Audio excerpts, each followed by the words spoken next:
Good afternoon, everyone. Tony Saraceno. It's the Tony Saraceno Baseball Show. Today is Monday, June 1st, and happy June to everybody. We're in June already. As usual, can you believe it? The year goes so fast. It's incredible. Lots to talk about today for the Mets. 4-game winning streak. I think the Marlins couldn't have come in and played as poorly and made as many poor managerial decisions as you could. They couldn't come in at a better time to do that stuff, to be very honest with you. Yesterday, the mess up, they helped blow the game open before Soto went yard and with a grand slam, which is, he said, I think that's his second career grand slam with the Mets. I can't remember. Gary said it yesterday during the broadcast. I think it's his third all time. And he is just a machine. I mean, he's the best hitter in the National League right now. And he's carrying the Mets. But he blew the game open. But really what blew the game open yesterday was Luis Torrens' hit, which the Marlins were completely out of position. And Darling said it best. He was pretty much like, the Marlins are just stubborn. They're not doing their homework. You know Torrens with men on base is going to try to hit the ball through the right side and stay inside the baseball and do all the good things that a hitter should do. And he hit a line drive, one hopper right where the second baseman should have been. So thank you to the Marlins, because the Mets, the Marlins were just what the Mets needed right now. And Soto is Soto. I thought Carson Bench hitting a leadoff home run just got the Mets on the right track and just got the Mets out in front early again. Kick a team when they're down. Kick a team when they are just not playing well. And, listen, the Marlins have historically given the Mets a terrible time of it. So this is good to see. The Mets get back to 7 games under 500. It's a 4-game winning streak as they head out to the West Coast. Seattle tonight, very tough matchup. Seattle can pitch. Mets are going with an opener with Warren tonight. But the Mets have stumbled upon something that I want to talk about, which is really interesting.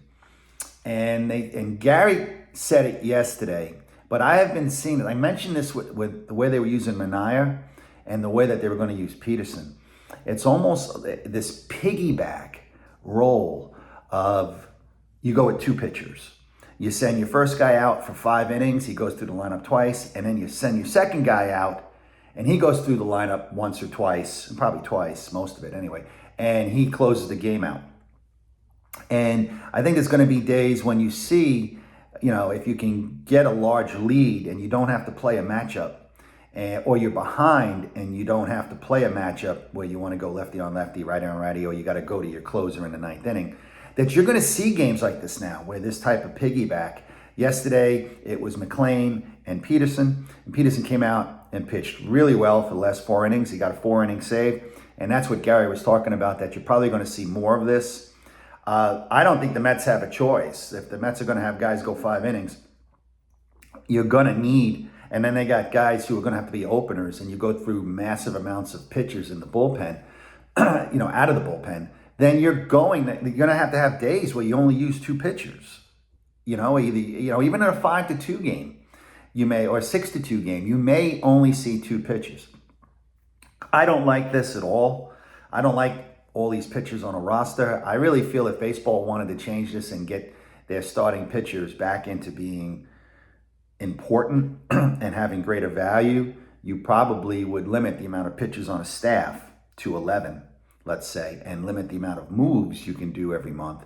That's never going to happen. I'm in the John Smoltz corner, like I said. I prefer, I like the way, I'm old school. I'm 58 years old.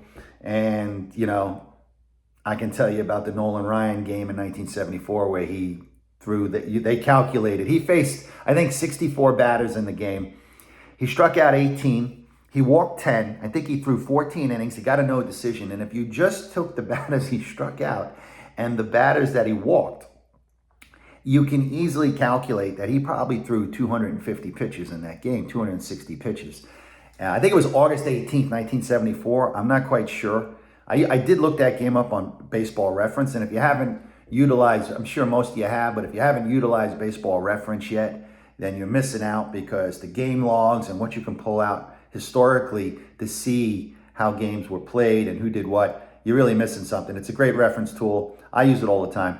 And, I really think I'd like to see baseball come back to making starters more relevant, but that's just not going to happen. So let's face that fact. But what the Mets are doing is this piggyback is pretty interesting. I don't think long term that what the Mets do and how the Mets run their bullpen is sustainable. I just think it's just too many pitchers that are going to be on. Eventually, it's going to come back to bite you as these guys get tired. I do wish that we can get back to starters at least throwing 6 and 7, 7 innings, if you can. And I can't help it. I'm a traditionalist, okay? The way I grew up watching baseball is the way I grew up watching baseball. And you went out and you tried to throw a complete game. And what Darling said a few nights ago was the worst reputation that a pitcher could have in the 70s and the 80s was a guy who didn't want to stay in a ball game and didn't try to stay in a ball game. And so it's really interesting that, times have changed so drastically. With that said, I think the Mets have kind of stumbled on something. I like the piggyback. I like what they did yesterday. I like the fact that they took care of the Marlins after getting a win in Cincinnati. But I'm standing by it. They got no chance to win the division. There's no chance they're winning the division. Can they get to a wild card? They may. I mean, they're going to have to play some good teams still. And I think Seattle, they got over 500, but they got a great pitching staff. And the Mets got to travel to the West Coast. They played the day before, even though it was an afternoon game. You know what happens when you get out to the West Coast without a day off. So I would not be surprised if the Mets come out flat tonight. If you want to make a bet on the game, this is a game I would bet Seattle.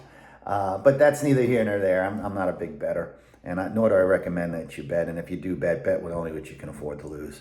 Do not go out there and, the electric bill is on the line this month, whether or not we're going to use candles.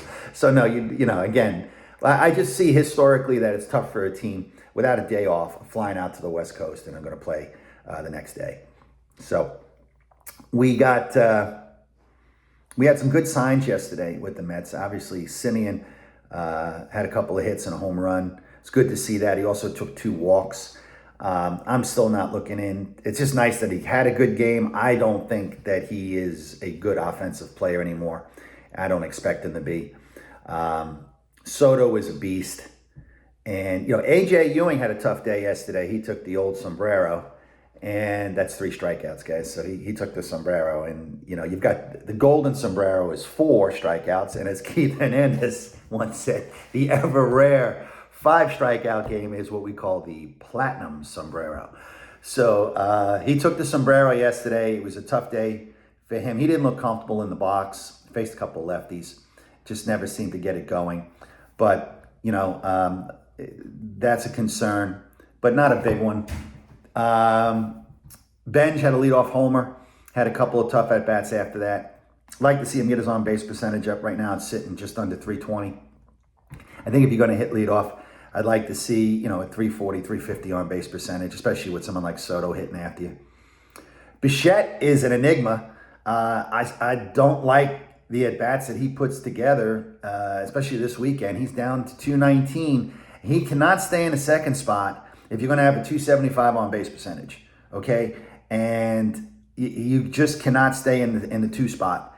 So that's going to be an issue. I don't even like him long-term at shortstop, but he's going to be there long-term at shortstop. So if all you Stratomatic buffs out there, he's a 4 at shortstop with a high error as well. He's probably like an E20 something.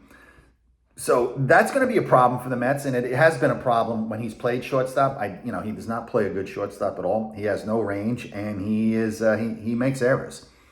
I don't know what Brujan's role is going to be, if he's going to hit enough to play shortstop. The Mets have too many first baseman, third baseman, right fielders. So with Lindor out, you're getting a lot of guys into the lineup. Young took an 0 for yesterday. I was hoping that he would be one of those guys who, even on a bad day, can sneak out a hit. I don't know what we're going to see with him long term. Viento's got a hit and Beatty got a hit. But they are what they are, And I'm going to get into what David Stern said the other day, which I found to be offline. What I'll probably do is I'll probably end this video and just talk about the Met game, and then I'm going to open up another video and talk about David Stern and his press conference the other day, which I thought was pretty interesting and pretty funny. But other than that, I like the piggybacking. I like the, you got something out of Simeon. Soto is the best hitter in the National League right now, and he's just on fire. And being away for a couple of days and being sick didn't slow him down. He was hitting beforehand, he came back, and he's hitting now. So glad to see him get some RBIs yesterday. It came on the Grand Slam. He only had 25 going into the game. I see him as a 35, 40 home run guy, and I'd love to see him get 120 RBIs. I don't know if that's going to be possible with the Mets and who they got hit in front of them. I like him in the third hole. Stay in the third hole. Eventually, the Mets are going to need someone else at the top of the lineup if Bichette continues not to hit, and I think you make that decision at the All-Star break. I would personally pull the trigger on it. I watched the at-bats, and I'm going to get into Stearns. Eventually, I'm also going to have a video on the Met coaching staff. It's not going to be in this video. They're pathetically inexperienced, and I can tell you that Stern handpicked these guys, and if I showed you the level of experience that the Met coaches have, it's shocking. And although some people can say a hitting coach really doesn't mean anything, I disagree with that. A hitting coach can help a player, and it's been proven. I saw Bill Robinson help Ray Knight get another couple of years out of his career just by raising it. I've seen good hitting coaches, and I know hitting, and I will tell you that a hitting coach can help the team. And I'm not blaming this hitting coach. I'm just telling you he's got no experience. Okay, and these guys, major league hitters, they do need to figure stuff out. But a coach that's watching you and knows how to break down film and develop an approach is really important. But anyway, I digress. I don't want to get down that road. The Mets, though, looked good yesterday. I thought the Marlins, they're a terrible road team to begin with. I think they've won like 8 out of 27 on the road. So that got, the Mets did what they had to do. The 7 games under 500. They head out to Seattle tonight. It was a good weekend all around.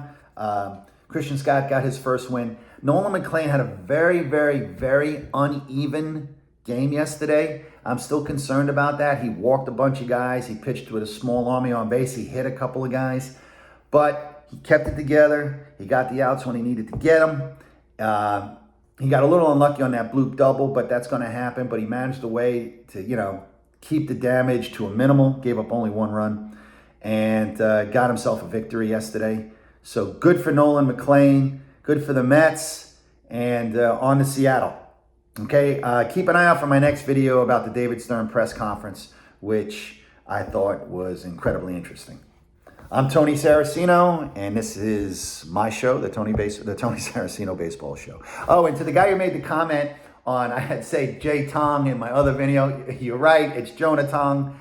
And it's kind of funny. I'm terrible with names. And to tell you a quick funny story, I met a guy once and he introduced himself to me. And like 2 minutes later, I walked over to him. I said, "Hey, I'm sorry, I forgot your name. What's your name again?" And he looked at me like I was joking. And I said, No, I'm sorry, what's your name?